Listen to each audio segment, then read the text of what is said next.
Conflict چل رہا ہے ایران اور اسرائیل کا، ہم ہر محاذ پر کھڑے ہوئے ہیں اور ہم نے بڑا بھرپور طریقے سے ایران کی حمایت کی ہے۔ وزیر دفاع نے جس طرح سے بات کی، ابھی عامر صاحب سے بھی بات ہو رہی تھی، انہوں نے کہا ہے کہ اس وقت مسلم ممالک کا اتحاد ناگزیر ہے ورنہ سب کی باری آئے گی، اور یہ بھی ریکارڈ کا حصہ ہے کہ اسرائیل اپنے لیے پاکستان کو ایک بڑا خطرہ سمجھتا ہے۔ سر کتنا بڑا خطرہ ہے عامر سر؟ یہ جو بات آن دا فلور دا ہاؤس وزیر دفاع نے کی ہے اور حکومت کی بھی ایک کلیئر کٹ پالیسی جو ہے وہ منظر عام پہ آ چکی ہے۔ یو این سیکیورٹی کونسل کی ریزولوشن کے حوالے سے دیکھیں یا دیگر چیزیں جس طرح انفولڈ ہوئیں، ظاہری بات ہے کہ اس خطے میں ہم امن کا قیام چاہتے ہیں اور ہم امن چاہتے ہیں۔ اب ایسٹرن بارڈر پہ آپ دیکھیں تو بھارت نے جو ایڈونچرزم کیا یا ایڈونچرزم کرنے کی کوشش کی، اس کا منہ توڑ جواب تو اس کو ملا۔ جس طرح آپ نے بجا فرمایا کہ بالکل یہ ریکارڈ کا حصہ ہے کہ اسرائیلی جو پرائم منسٹر ہیں نیتن یاہو، انہوں نے بالکل پاکستان کا بھی نام لیا، حالانکہ ہم اس ملک کو تسلیم نہیں کرتے، ہمارا نہ کوئی لینا ہے نہ کوئی دینا ہے، لیکن باوجود اس کے کہ انہوں نے ان تمام ممالک میں پاکستان کا بھی نام لیا اور ایک خطرے کی گھنٹی انہوں نے اپنے تئیں جو یہ خطرے کا اظہار کیا، تو ظاہری بات ہے کہ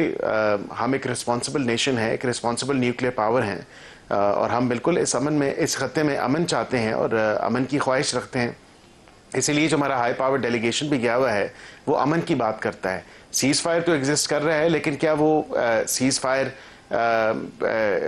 آگے بڑھ سکے گا، نہیں بڑھ سکے گا، اس پہ بھی کافی سوالیہ نشان ہے۔ ہم تو چاہتے ہیں کہ ٹاکنگ ٹیبل پہ آیا جائے، نیگوسیشن ٹیبل پہ آیا جائے، بات چیت ہونی چاہیے، لیکن بھارت ٹس سے مس نہیں ہو رہا۔ اب دوسری طرف دیکھیں تو چین کے ساتھ وہ بات کرنا چاہتا ہے، کیونکہ اس کے ساتھ جو ڈائریکٹ فلائٹ کا ایک رابطہ ہے وہ بحال کرنا چاہتا ہے، لیکن نیبرز کی طرف دیکھیں، جس طرح ہمارا ایک ہمسایہ، ہم بھی ایک ہمسائے ہیں، تو اس حوالے سے وہ ہم سے بات نہیں کرنا چاہتا۔ تو یہ پوری دنیا میں تو اس ڈیلیگیشن نے یہ واضح موقف پیش کیا اور جس موقف کی تائید بھی ہوئی اور اس کو پذیرائی بھی ملی۔ لیکن جو ایران کی آپ نے بات کی، تو میں ایران کا بالکل واضح طور پہ بتاؤں کہ ایران کے ساتھ بھی ہماری سرحد لگتی ہے اور ہم بارڈر شیئر کرتے ہیں، تو ہم نہیں چاہتے کہ اس خطے میں جو ہے ایک نئی ایسی ہیجانی کیفیت کا قیام ہو جائے یا ایسی کیفیت وہ قائم ہو جائے جس سے ہمارا جو ویسٹرن بارڈر ہے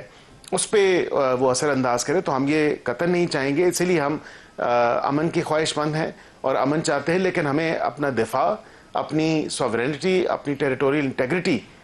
کو بالکل ملحوظ خاطر رکھتے ہوئے ہم کسی کو یہ اجازت نہیں دیتے کہ وہ ہمارے اوپر کسی قسم کا بھی ایڈونچرزم کا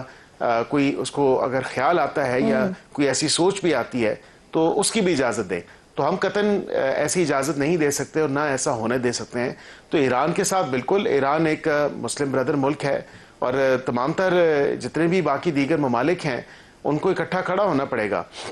افسوس مجھے اس بات کا ہوا کہ کلبھوشن یادو بھی اسی بارڈر ایریا سے ملا تھا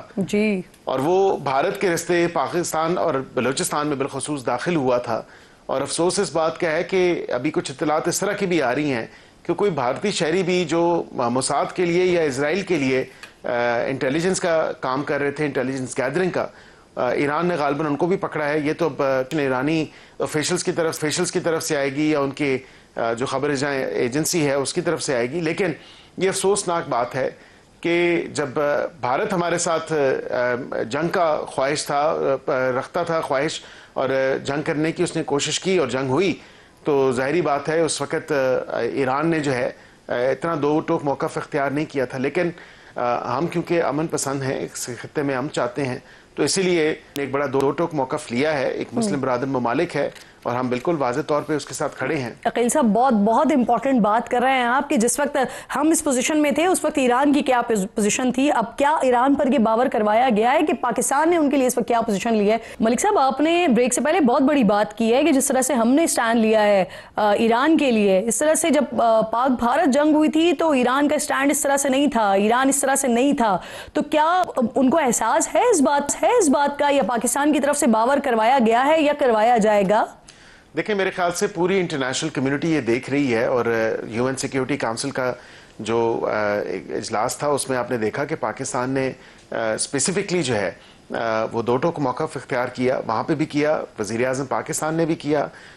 وزیر دفاع نے بھی کیا، ہمارے پارلیمنٹ سے بھی ریزولوشنز پاس ہوئیں، دونوں سینٹ سے اور نیشنل اسمبلی سے۔ تو پاکستانی قوم اور پاکستانی عوام اور پاکستان کی حکومت جو ہے، پاکستان کی اسٹیٹ جو ہے، وہ تو ایران کے ساتھ کھڑی ہے۔ یہ افسوس میں اس لیے آپ کو افسوس کا اظہار کیا کیونکہ ایران کا بارڈر ہمارے ساتھ لگتا ہے اور ایک ہمسایہ ہونے کے ناطے ہمسایوں کے حقوق کچھ زیادہ ہوتے ہیں، تو ہمسایوں کا جو حق تھا وہ شاید اس طرح تو وہ ادا نہیں کر سکا، لیکن برکیف ہم ان کے ساتھ کھڑے ہیں اس مشکل وقت میں، مشکل گھڑی میں، اور بالکل ہم نے دو ٹوک موقف اختیار کیا ہے۔ اس کے بالکل ہمیں اس چیز کا ادراک ہے کہ ہم نے ایک بڑی کلیئر پوزیشن لی ہے،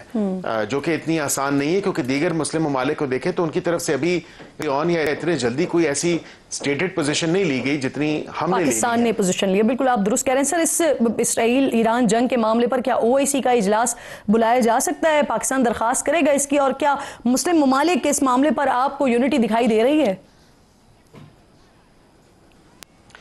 دیکھیں ابھی تو دیگر ممالک اور کتنا، کیونکہ اتنا فریش ایک ساری سچویشن ہے اور بڑی ایک را سچویشن ہے فی الوقت اور نیسنٹ سٹیج پہ ہے، لیکن میں یہ سمجھتا ہوں کہ اس تمام تر معاملے پہ OIC کا اجلاس ضرور ہونا چاہیے۔ مسلم ممالک کو جو ہے وہ اکٹھا ہونا چاہیے اور ایک جوائنٹ فرنٹ دکھانا چاہیے۔ اچھا عقیل صاحب، یہ بھی فرمائے گا، کل کچھ صحافیوں نے یہ دعویٰ کیا کہ جب حملہ ہوا اس کے فوری بعد ہمارے کچھ آفیشل سعودی عرب گئے، وہاں حرمین شریفین کے دفاع اور دیگر اہم معاملات پر ڈسکشن ہوئی، اسے کنفرم کریں گے؟ دیکھیں میرے علم میں تو ایسی کوئی بات نہیں ہے، اور اگر کوئی ایسی بات ہو بھی تو بالکل جو ہے بصیرت مسلمان میں سمجھتا ہوں کہ یہ ہمارے پہ فرض ہے حرمین شریفین کی جو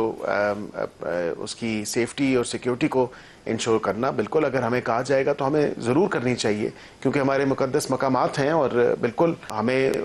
جو ہے پیش ہونا چاہیے اس تمام تر معاملے پہ۔ ٹھیک، اچھا سر، ایک اور اہم معاملہ بھی، ابھی نندن کے حوالے سے بھی بات ہوئی آج، انہوں نے کہا کہ ابھی نندن کی واپسی جو ہے وہ سرنڈر تھا۔ اسپیکر ایاز صادق بھی ماضی میں اسی طرح کے بیان دے چکے ہیں کہ پاکستانی قیادت کی اس وقت ٹانگیں کانپ رہی تھی، تو آپ کو نہیں لگتا سر ایسے بیانات ملکی مفادات کے خلاف ہیں، نہیں دینے چاہیے؟ نہیں، میں سمجھتا ہوں کہ اس وقت کی جو قیادت تھی، ملٹری لیڈرشپ، اور اس کے ساتھ ساتھ جو وزیر اعظم پاکستان تھے عمران خان صاحب، تو ظاہری بات ہے کہ میں پہلے بھی کئی دفعہ یہ کہہ چکا ہوں کہ یہ قیادت کا بھی ظرف ہوتا ہے، اور ان کی بھی کیپیسٹی ہوتی ہے، اور ان کی بھی ایک اسٹیچر ہوتا ہے۔ اب قیادت کے اندر اگر جرت نہیں اس وقت تھی تو یہ تو شرمندگی کا سامنا پوری قوم نے کیا، اور میں اس میں کوئی ڈسٹنکٹیفائی نہیں کر رہا کہ اس وقت کی جو قیادت تھی انہوں نے کیا فیصلہ کیا اور کیا نہیں کیا، لیکن یہ بات کہی گئی کہ ابھینندن کو واپس کرنا جو ہے وہ سرنڈر تھا، تو میں بالکل اس بات سے اتفاق کرتا ہوں کہ سرنڈر تھا، کیونکہ ہمیں ابھینندن کو جس طرح ہم نے کلبھوشن یادو کو رکھا ہوا ہے، بالکل ہمیں اسی طرح جو ہے اس کو سامنے رکھنا چاہیے تھا، تاکہ آج جو بھارت ہمارے پہ بے بنیاد الزام لگا رہا ہے، تاکہ یہ چیز واضح طور پہ سامنے آتی کہ ایک تو ان کا انٹیلیجنس آفیسر، اور دوسرا جو ہے پاکستان کے اوپر حملہ کرنے کے حوالے سے اس نے، وہ جب پاکستان کی سرزمین پہ پہنچا تو پھر ظاہری بات ہے کہ ایک عالمی قوانین ہے، جو پریزنرز آف وار ہوتے ہیں ان کو جو ہے اس حوالے سے ڈیل کیا جاتا ہے، تو ان کا ریٹرن جو ہے میں سمجھتا ہوں کہ میں تو اس سے اتفاق نہیں کرتا کہ ان کا ریٹرن ہونا چاہیے تھا۔ برکیف یہ اس وقت کی لیڈرشپ نے فیصلہ کیا، اور یہ جو پینٹ کیا جا رہا ہے، جو کہا جا رہا ہے کہ یہ پارلیمان کا متفقہ فیصلہ تھا، ایسی بات میں نہیں سمجھتا کہ کوئی ایسی بات تھی، اور پارلیمنٹ نے یہ فیصلہ کیا ہے۔ پارلیمنٹ نے تو فیصلہ نہیں کیا، یہ تو اس وقت کی لیڈرشپ کا فیصلہ تھا، اور یہ بات وزیر دفاع بھی کہہ چکے ہیں اور دیگر لوگ بھی کہہ چکے ہیں گائے بگائے کہ اس وقت سیپریٹلی میٹنگ کر کے اس وقت کے آرمی چیف نے اور اس وقت کے وزیر اعظم نے یہ ڈیسائیڈ کیا کہ تو اس سے پوری قوم کا جو ہے ایک شرمندگی کا، ندامت کا سامنا کرنا پڑا۔